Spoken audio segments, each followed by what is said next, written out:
ini perhatian kita saat ini yaitu Indonesia yang mulai terbangkit adanya bibit siklon dan terjadinya berkembang menjadi dewasa menjadi siklon tropis. Walaupun ini adalah fenomena yang tidak lazim di daerah ekuator, tapi ternyata kita alami beberapa kali.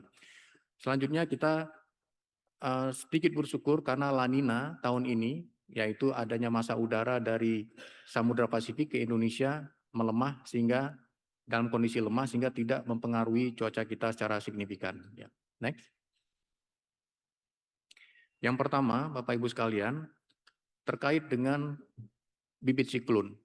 Ada satu informasi yang perlu kita ketahui bersama, Bapak Ibu sekalian, bahwa sesungguhnya Indonesia itu bukanlah daerah rawan bahaya siklon. Ya, ini yang kita pahami selama bertahun-tahun.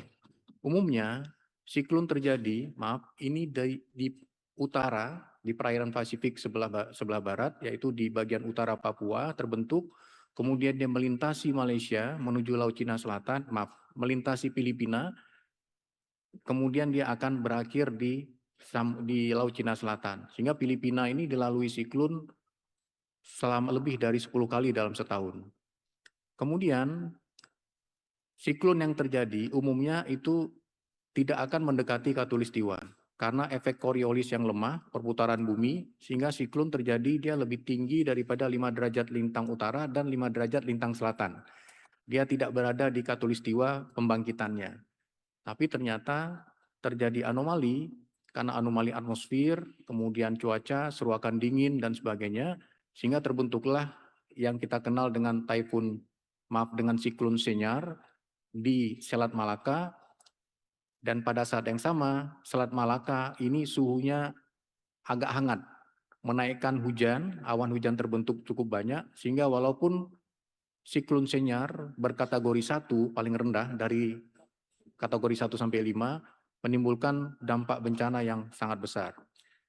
Ini kita dapat lihat bahwa walaupun siklon Koto dengan kategori 2 melintasi Filipina pada saat yang sama, tapi dia cuma melintasi, sehingga hujan lebat hanya terjadi kira-kira 1 hari. Tapi di sini dia terjebak di antara dataran Sumatera dan semenanjung Malaysia sehingga dia berputar-putar, hujan lebat terjadi lebih dari 2 atau 3 hari.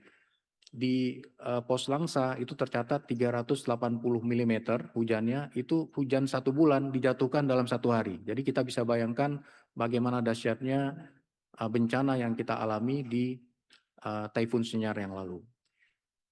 Nantinya yang perlu kita ingat bahwa dalam periode Nataru 2025-2026, maka wilayah selatan inilah bibit siklon akan diprediksi akan terbangkitkan.